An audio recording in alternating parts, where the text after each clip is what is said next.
2, 3, 4.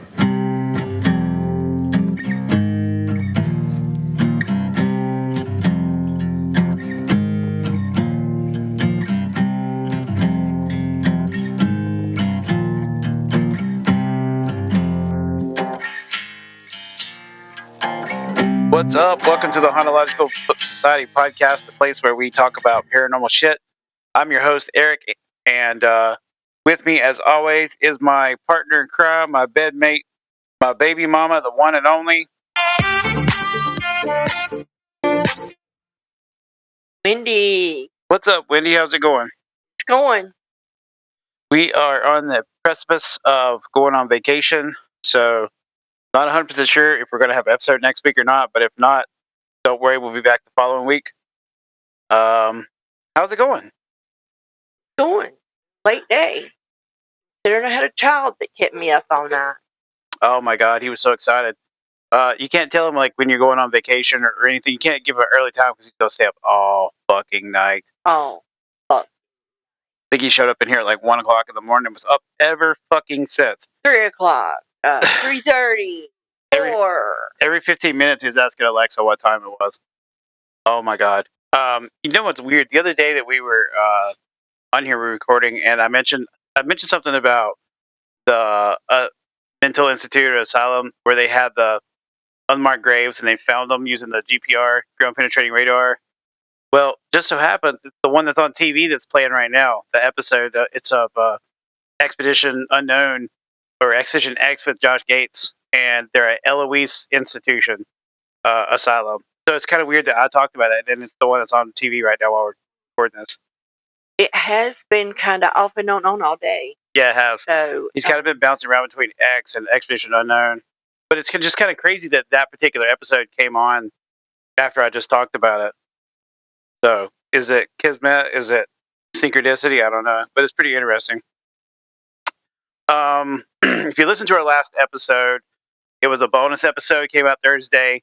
We had a great phone conversation with Margaret Langley. I want to thank her personally for taking the time to talk to us. And hopefully I'll have her back on the show because she's got tons of more stories. And if you guys haven't, go out and buy her book. She has 3 books, and she's working on a 4th one. So if you worked at Broughton and you have stories, please send them to her because she's going to put out another book. But go show her some love and buy some of her books. And if you listen to the episode, she even says that if you buy them and take them to her, she'll autograph them for you personally. So I think that's pretty good incentive to go buy them, if nothing else. She has some really cool stories. Told us about even going into the tunnels. It's so hard to get stories about going in the tunnels because they keep them locked up. They don't really let people down there too much, from what I understand. Well, that's because it's still in operation. Yeah. A lot of people take an interest in the page since we're talking about Broughton, and for everybody that's joined, everybody that's come over to our page, thank you so much, and I hope you listen to our episodes and keep up, keep coming back because we're going to do it. What was I going to say?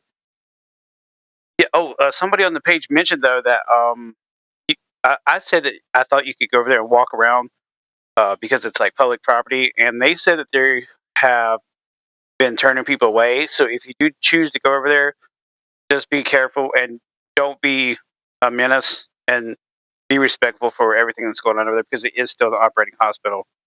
So just keep that in mind if you go over there. But it's a very cool place, very interesting place. In fact, we're going to talk a little bit more about it today. I'm going to give you some history on Broughton, tell you a little bit more about a couple different hauntings, and maybe we can learn a little bit about the history of our local mental institution. Before we get started in that, I would just like to give a little shout out to a friend of the podcast, Litha. Her podcast is coming back. She had a podcast with her and her husband, and they were doing a paranormal one. And then she did a couple episodes and took a break, and they have announced that they are coming back. So go over there and show Ghoulie Pop some hauntological love.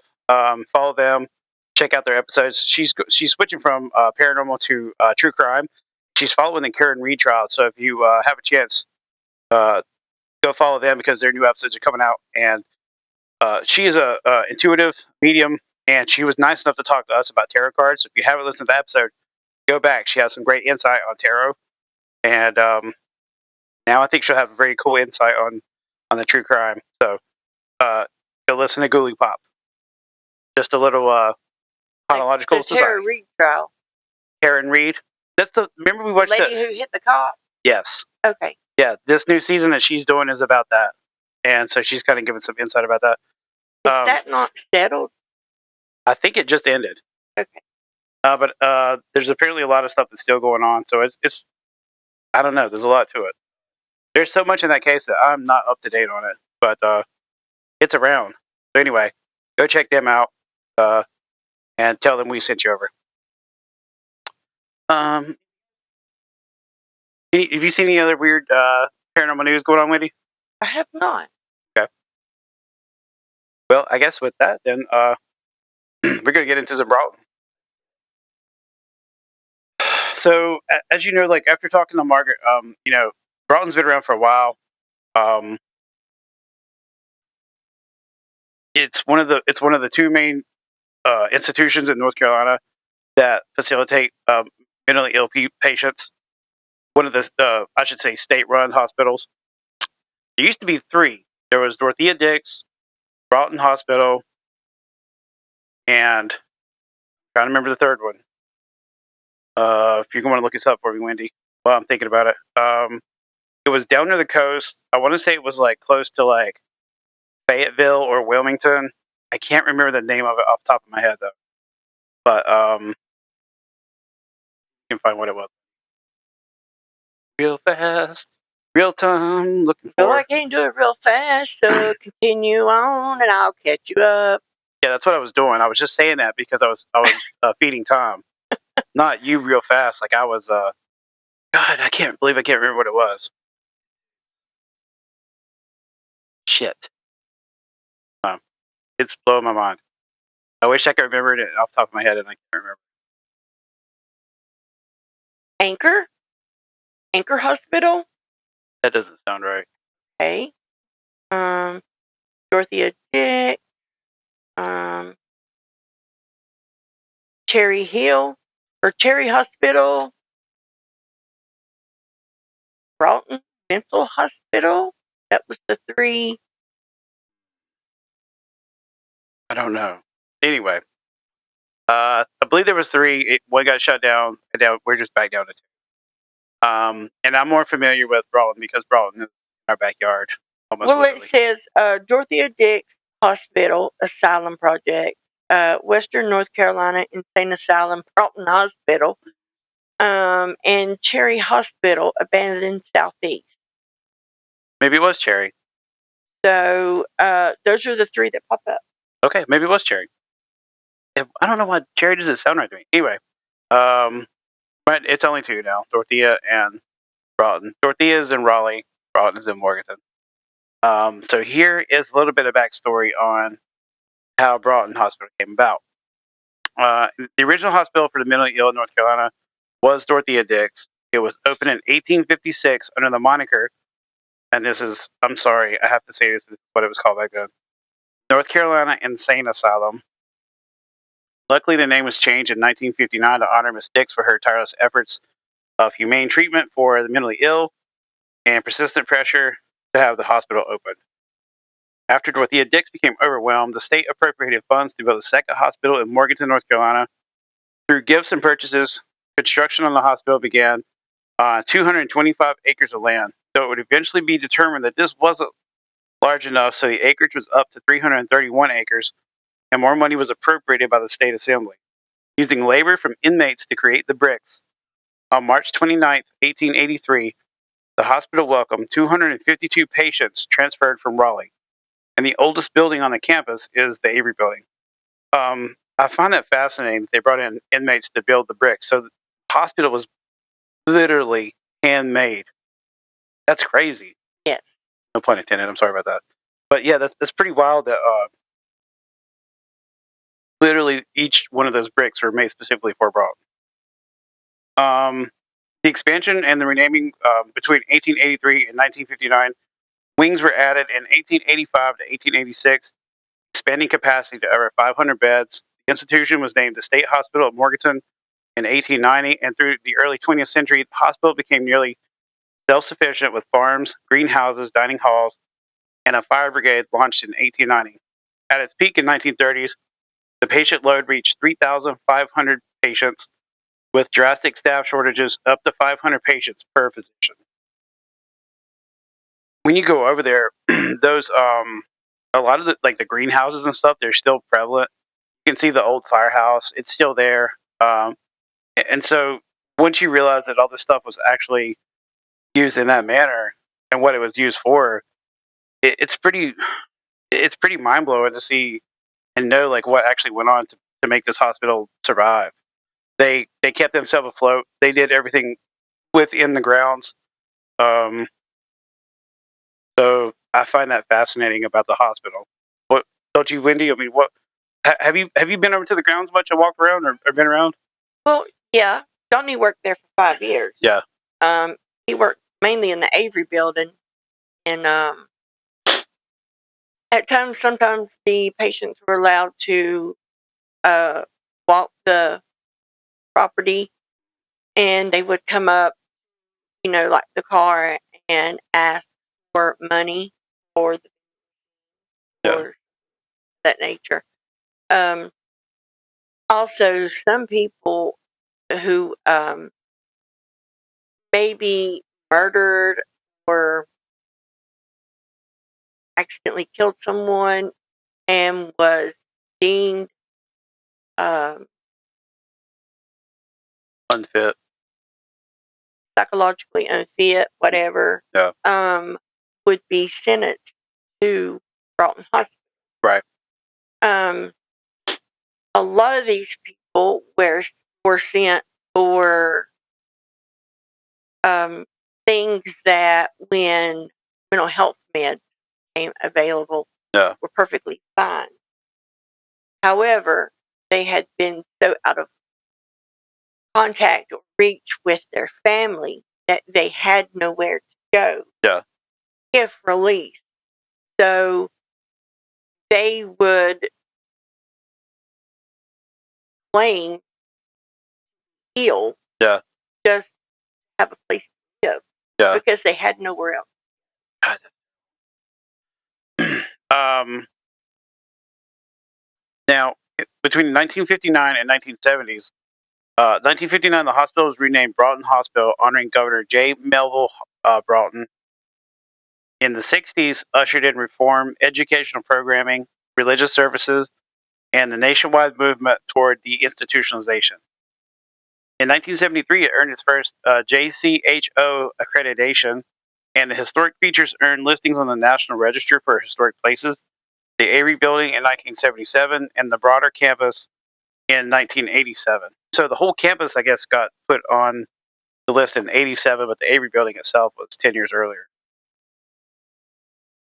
And the modern transformation from the 1980s to the present, it was facing financial challenges in the 80s and 90s, but the hospital established Broughton Hospital Foundation in 1992. And by the early 2000s, it served about 4,000 patients a year across 278 beds with roughly 1,200 staff and an annual budget nearly $100 million. It's huge. It is huge. It's actually it's very mind blowing. If you've gone to like a college campus or university like that, it reminds me of that because it's so sprawled out. The buildings are massive. You could tell the age of the ones that are older, and it really gives you that sort of. It's almost like stepping back in time, or like going to a different place in the world, that like a different plane of existence or something. You're in a completely different place of like existence when you go like when you're amidst all those buildings. It's really easy to lose yourself over there. And like I said, you can see the when you see the greenhouses, you can see the old firehouse, and um, it's just really awe inspiring. I can't really say enough about what it's like to stand over there unless you've seen it for yourself. I don't know. And that's simply going through it. That's if you are going through the main entrance. all the way through. Yeah. I mean, the back of those buildings Yeah. are huge, Yeah. with entrances and means of, I don't know. It's just a really huge. I went over there one time and I had an interview kitchen, and just that alone was very mind expanding. To just go to that one, there's just a one like little building, one section. I pulled up to a loading dock and walked into the kitchen, and to think that that kitchen served 2,000 people, it's just can't really fathom unless you see it for yourself. Like I'm not going to do it any justice. I'm going to sit here and ramble on about. It's mind blowing. It'll fuck you up. Like, but really, just take my word for it. When you see it, it really does put you in a mind space. You're just like, this is incredible. Now, in the 80s and 90s, once it was facing the financial challenges, the hospital established the foundation. By the early 2000s, it served 4,000 patients a year across 278 beds. Oh, with the 100 million. Did I already say that? I already read that one. Huh? Yeah. Yeah. Okay. You did. Shit. But anyway, a long planned new $130 million facility featured private rooms, natural light therapy spaces, and on-site clinical services was completed in 2019. Centralizing operations while preserving historic structures. Now, they've moved a lot of the operations out of the old buildings, created new buildings, but they've preserved the old ones. What they do with the old buildings, I don't know what they're going to do with it. I don't know where it goes forward. It is on the National Registry of Historic Buildings, so I'm interested to see what they actually do with it. But for right now, they're sitting in, and I hope they don't let them dilapidate. I really hope they preserve them in some way. I wish that they would find some way to give it back to the community. It's kind of hard to like, you know, me being interested in like ghosts and stuff. Like I've called over there a long time ago, just asking if I could walk the grounds, and they're there, of course. Oh, you can't do it. It's hush hush. It's really buttoned up over there. You can't do anything like that. They don't want you there because they're operational. Well, that's what it Yeah. is, because they are still a operating business. Yeah. I tried to. I think I tried a couple times to be like, well, this building's not open. Can I go over there? And you're like, no, no, no. They're not. They're not one to really open it up for you. That reminds me. You remember the haunted house over there they used to have? Yes. Yeah. So back in Halloween, they used to put up a haunted house every year, and I think the haunted house would like earn money for the hospital. You would go over there, and they would really lean into the mental asylum aspect of it. They would have a guy with a chainsaw. There was a lot of different elements to it, and for years and years, it was like one of the places to go during Halloween around here. They've kind of gone away from that, which I understand why, but at the same time, I'm kind of sad because it was such a cool way to get the community interested in the area over there. Right. It was over towards the stables. Yeah, I believe so. Yeah. And yeah, they had like they still have horses over there. They always kept horses and farming. And I think a lot of that stuff is used in the mental rehabilitation Therapy with the patients. Yeah, because animal therapy is big. I imagine gardening is big, which is why they had the greenhouses. Anything they can do to get these people active, get their minds working like a functioning human being or a normally functioning human. I don't know how to say that. It's so strange working with talking about mental illness, but they're trying to get these people to have a normal structure in their daily activities. I guess is what they're trying to do. If you have a purpose to get up every day, whether it's working in the greenhouse or in the stables or whatever, I mean, making bricks. Yeah. It's better than sitting around and allowing yourself to go. Yeah. Have a reason to get up every day. Function like you're actually productive. I heard that, I don't know how true this is, but I heard at one point that they were even continuing to make bricks even after the building was completed. So that was like one of their activities they kept doing. Now, I'm going to talk a little bit about medical practices, but I just want to say this. This hospital was open in the early 1900s, late 1800s. They probably had some very questionable practices over there. I can't prove it because they really keep that hush hush. But I think it's safe to say that the mental health that's gone on over there from then to now has taken leaps and bounds, and they are doing everything they can to preserve. So I just want to make that very clear when I'm talking about this hospital. I'm not trying to down it in any way. They are doing everything they can to help mentally ill patients over there. But at one point, I'm sure it was very questionable. Like a lot of the mental rehabilitation in America was. Um, but anyway, some of the medical practices they have are they use what's called the colony system in therapeutic labor. So beginning in the early 1800s, late 1800s, early 1900s, Broughton adopted the colony or farm colony model. Patients included those with mild disabilities lived in small farmhouse style units on campus. They worked in dairies, greenhouses, gardening, and rodent maintenance as part of their therapy. And in the 1920s, uh, about one physician per 300 patients. And in the 30s, it increased to nearly one per 500, while attendants handled up to 21 to 13 patients each and often slept on site. And we learned from Margaret that upstairs in the hospital was actually where the doctors and nurses lived. They would live there almost 24/7 while caring for these patients. I never knew that they lived there that long, like while they were like working there. I didn't, but I did know that as it got older, like into 2000, Yeah, um, okay, let's say you worked first shift and then it started yeah, and everybody called out. yeah, What didn't had to stay yeah. until someone came in. So that would be a place to go and catch a cat nap Right. You know, in between. they did that when I worked at the hospital in the north. Um, they would tell us that if it ever snowed or got bad weather, they would open up a hospital bed for us Yep. and allow us to stay. Luckily, I never had to do that, and I always made sure that I was never there when it was snowing. So yeah, I'm not. That's not something I want to do.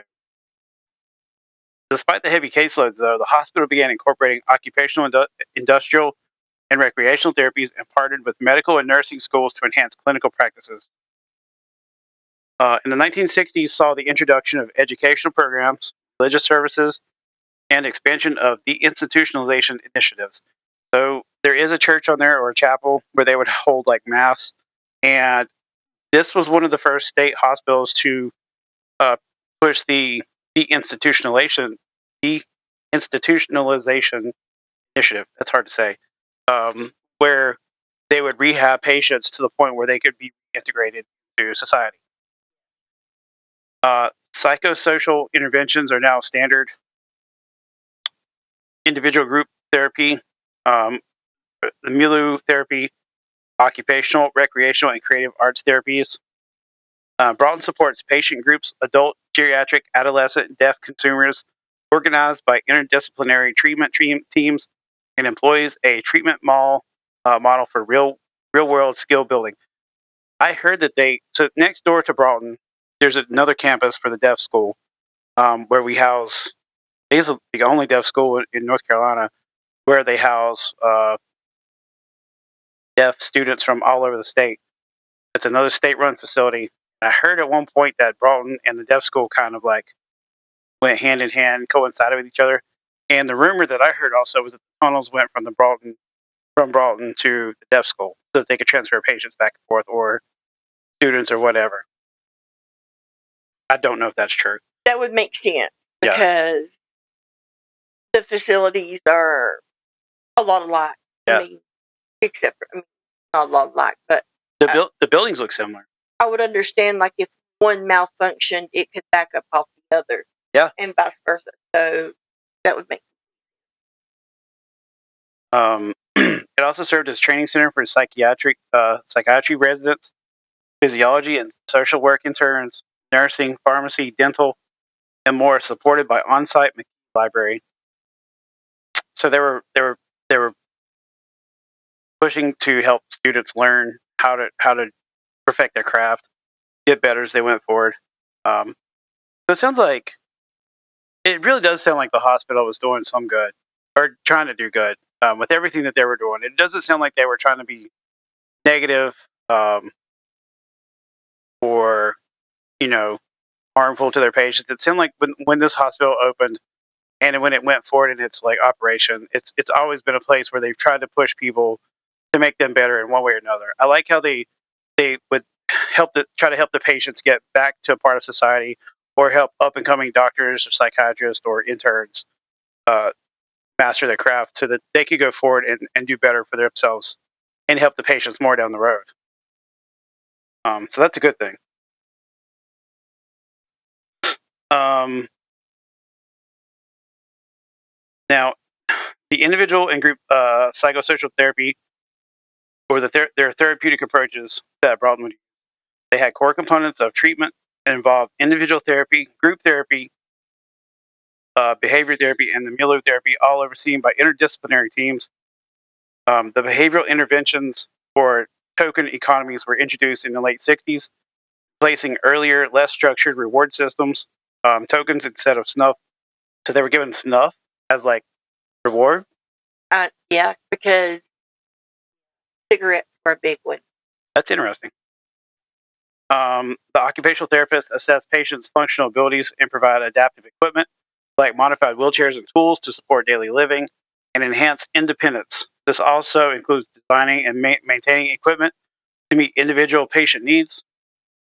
They also have recreational therapy, offers structured activities like arts, sports, gardening, cognitive games designed to improve physical, social, and emotional and community integration skills, and utilizes a treatment mall which patients leave their units to participate in skill building outings and leisure pursuits. So I wonder if it was actually like a mall where they could go and purchase things if they had like a monetary system or like an economy for the patients to sort of take part in so that they could kind of learn how to function like a normal consumer. That's a question. I know that would. I guess they could have snacks. Yeah. Go purchase. They normally. I guess like commentary. Yeah. Maybe. Yeah. Um, So, they pursue creative and expressive arts therapy. A recognized creative and expressive arts department provides individual and group therapy using music, visual art, drama, poetry, literature, movement exercises. These programs address therapeutic goals and serve as healthy leisure activities. Their physical, medical, and neurotherapies include physical therapy department was formally established in the early 70s, offering rehabilitative physical care. They introduced EEG, X-ray, and nuclear med alongside electro uh, convulsive therapy and lithium treatment. That's interesting. yeah. Eesh. Lithium. Uh, the electroconvulsive therapy too. I don't know about that. But the evolution of the therapeutic practices from the 1880s to the early 1900s, care was largely custodial, with labor therapy in the farm and colony settings, i.e., areas of greenhouses, serving as the early occupational therapy. But in the 30s, despite overcrowding, specialized therapies like occupational, industrial, and recreational therapy began to emerge.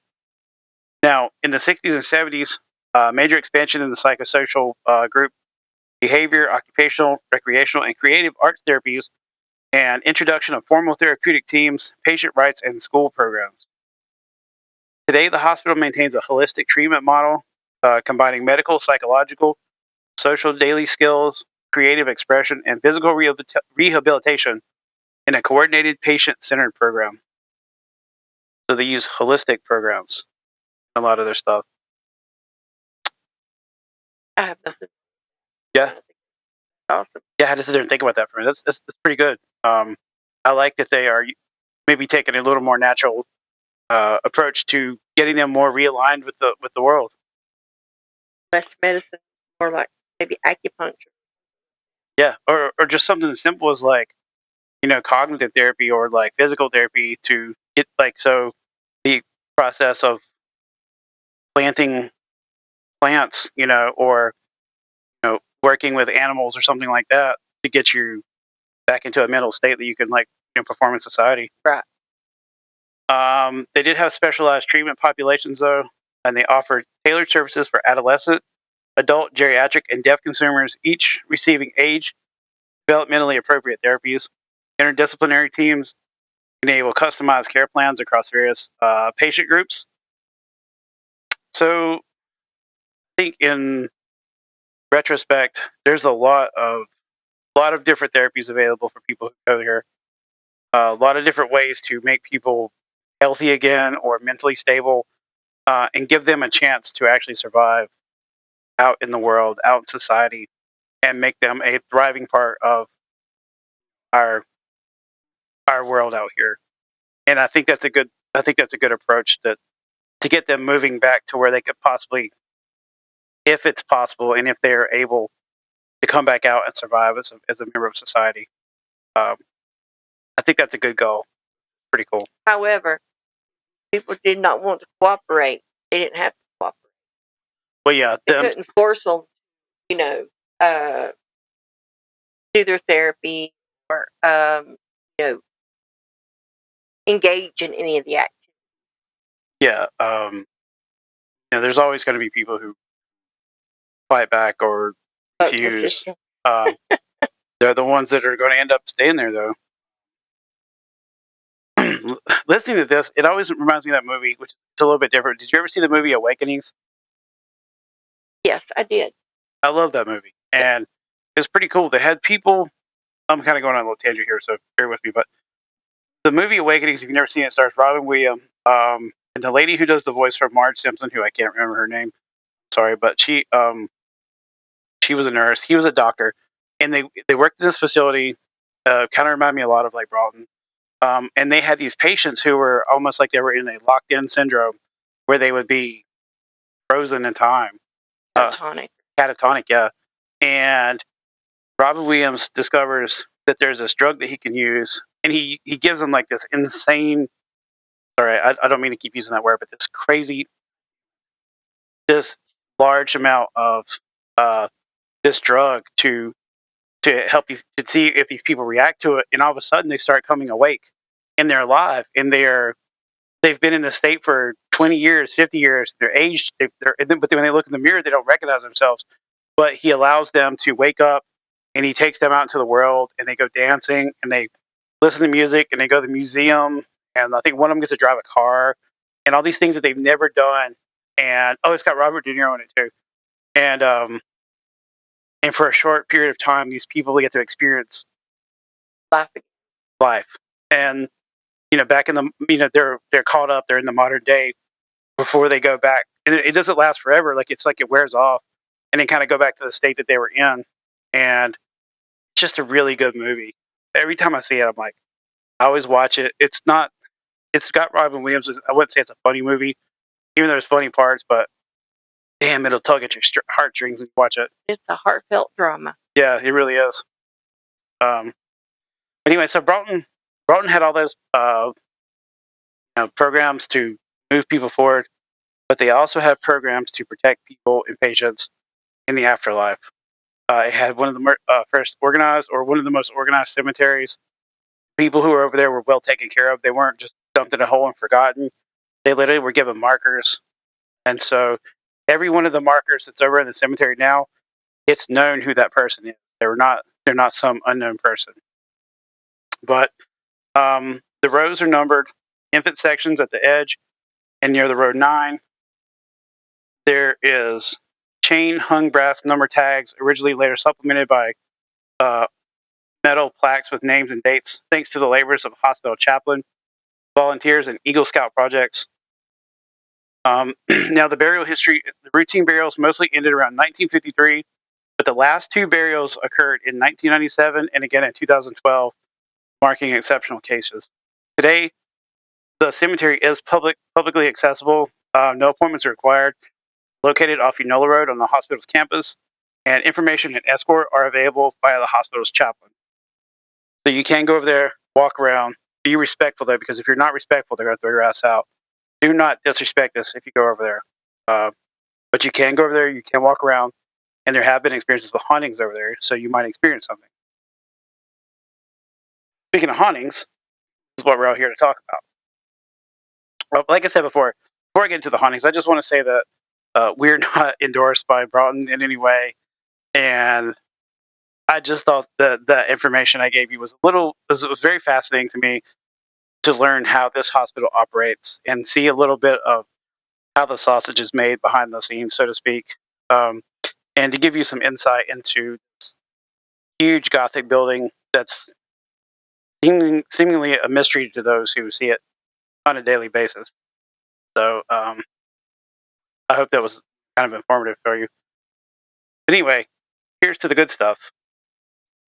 So the first haunting is the nurse of Ward C. In the spring of 1993, Diane, quote unquote, a newly hired night nurse at Broughton Hospital, was assigned to a quiet, aging wing known as Ward C. At the time, Ward C was only used for temporary patient overflow, but it carried a heavy reputation. Older staff avoided it when they could. Diane, young and skeptical, dismissed the rumors as a superstition. Her first few shifts passed without incident, but on her third night, just past 2 a.m., she saw something strange. A woman in an old fashioned nurse's uniform walking down the hallway. Bigger shoes made no sound, and her white cap and apron looked like they belonged in a museum. Diane assumed it was part of a training drill until the woman turned a corner and simply vanished. Diane, unnerved, reported the incident to the charge nurse. Next morning, the response, a knowing glance and a shrug. You saw the white nurse, huh? The supervisor said. She doesn't bother anyone. She's just checking rooms. Same as she always did. Over the following weeks, Diane heard more stories of unexplained footsteps, doors closing on their own, and the soft rustle of starched fabric in the empty hallways. One maintenance worker swore he had seen her standing in the old medicine room, her back turned as if measuring doses that hadn't been needed in decades. Once Diane stayed late after a shift and helped bring a coat in another ward. As she returned to Ward C to grab her coat, she passed by a side corridor, and there she was again. The ghostly nurse stood outside room 213, her face pale, lips pursed as if counting under her breath. She turned and looked at Diane, not malevolent but distant, like someone remembering a lifelong past. But after that night, Diane started leaving a single cup of coffee on the counter at the end of the hall, a silent offering to the nurse who never clocked out. Years later, after Ward C was closed permanently, the staff continued to report flickering lights and phantom steps in the hallway. Room 213 remains locked to this day. That's a true account of a former nurse that worked there and what she saw. And that was what building? It doesn't say the building, it just says Ward C. Okay.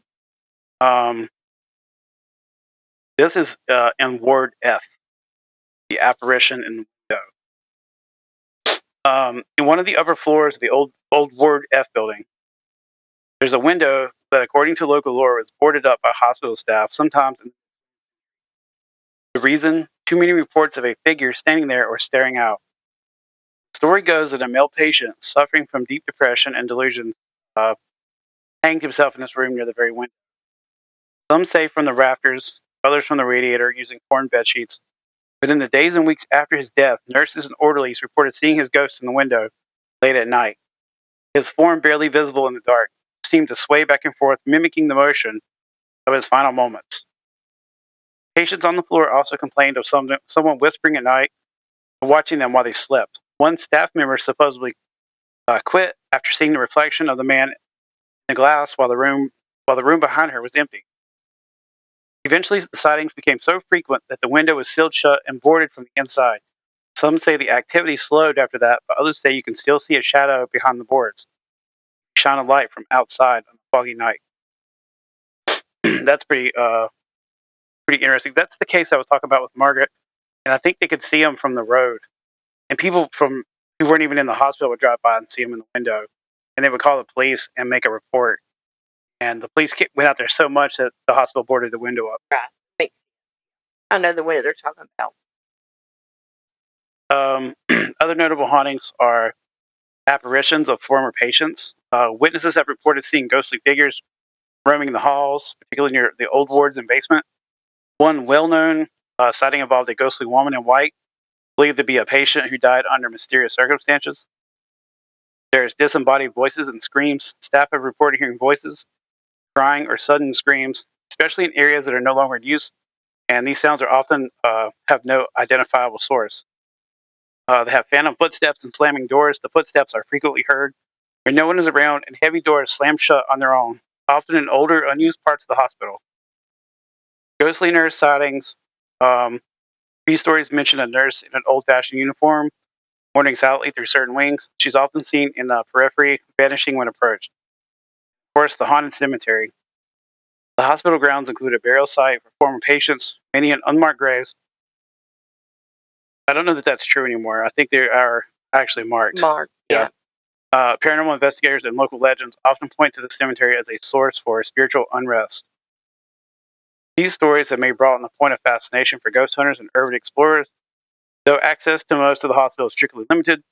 Whether fueled by its tragic past or genuine supernatural activity, Broughton remains one of North Carolina's most haunted institutions. And that is the story of Broughton Hospital. That's still there. That is still there, still operational, with brand new buildings. The old buildings still stand. I actually went over there one point and took photographs of the buildings and kind of went and looked in windows, and it's there's still a lot of stuff around, but it's mostly clear. I wondered, I would love to be able to go inside and look at the rooms. I would like to see if it's like time capsule, they just closed the store down, the building down, and they just left the equipment in there, or what's in there. Did they not record a movie over there? A movie. It's very possible. There, I swear there was a movie that was recorded there, and you some of the original equipment, bed, wheelchairs, stuff like that. I remember when it happened. Are you talking about an actual movie, or are you talking about a documentary movie? An actual movie. Okay. It was recorded in one of the abandoned wings, whatever that wasn't. Yeah. I would like to watch part that. of the movie recorded. Yeah. You were talking about snuff. Yeah. As a reward, whatever. Well, back when you could smoke in restaurants and anywhere you wanted to, basically, patient would, they were always bumming cigarettes. So the workers, like the CNAs or whatever, would be given a pack of cigarettes, and it was usually generic because I think they were fun made of a good pack of cigarettes or whatever. And so they would come up and just give them a cigarette and you have to light it. And a lot of them may follow you around because they need cigarettes or whatever. But Johnny wore an Emmett Smith jersey to work, and said that he kept hearing someone go, "Mr. Smith, Mr. Smith," and he just went on about his business, and he was like, "Mr. E. Smith." Said it finally hit him that he was reading Jersey and was calling him Mr. Smith because that's what it said. And so this particular patient, I think, always called him Mr. Smith from then on. For those of you who don't know, by the way, snuff, I think, is a little tobacco product that you actually snort up your nose. Well, it's powder that they would dip. But they would put it in their lip or whatever. My grandparents used to dip the powder snuff too. It looked like hot chocolate powder. Yeah. But there's also snus. That's what I'm thinking of. Snus, and you get it these little pack, and you dump out one little pad, and you snort it, and it gives you the same. It's the same thing as smoking or put it in your mouth. I think snus are tobacco pouches, dip pouches. They're just in a pad. Maybe, but there is a tobacco product that you would snort. You're like that. That's crazy. Yeah. I want to know what that is. It has to be snuff because it's a very fine powder. Yeah. it looked like a little like gel tab or something. You just take it out and you like snort it up. There you go. It'd be like smoking a cigarette or something. I worked back when I worked in the factory. I worked behind this lady named Ruth. She was a lot 70s, 80s. And she told me that by the time they would start school, they were already like addicted to tobacco. Oh yeah, because it would be given to them for toothache or shit, I don't know. Yeah. And it always rubbed on their gums, so it would be totally normal for like a 5-year-old. Oh my god, if you like, if you're at my grandma's house and you got bee stung, she would take snuff out of her mouth and put it on your bee sting because the tobacco had like numbing property. It was disgusting. Or like I've taken like cigarettes and broke it down into like the leaves and rubbed it on my gums because I had like a toothache, like you said. Like yeah, that works. Shit is wild. The many properties of tobacco. Yeah. The I guess good ones. I don't know. I don't know if there are good ones. Oh well, that's our episode. Wendy, what'd you think about that? What is your takeaway from Broughton after talking to Margaret and listening to our story today and everything else? Well, I mean, I've never had a bad beer brought. I mean, it's just a really huge facility that was decided to be implanted here into our county, and I mean, I think it's very it served its purpose. Well, I don't have anything that it's brought many jobs. Yeah. To the county, so it's one of the things in this county that keeps everything afloat. And something that holds the hands of so many lives that come and go.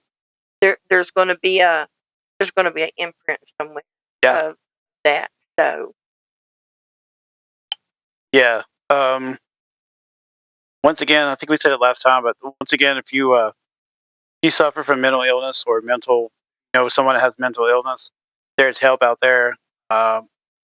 Just a phone call away. So make sure you go and reach out and talk to somebody. You're not alone. There's people every day, everywhere. Probably talk to them multiple times a day and don't even realize it. So the mental help is there. Any guys who are looking for mental help, go get it. It's not a taboo. It's okay to get help.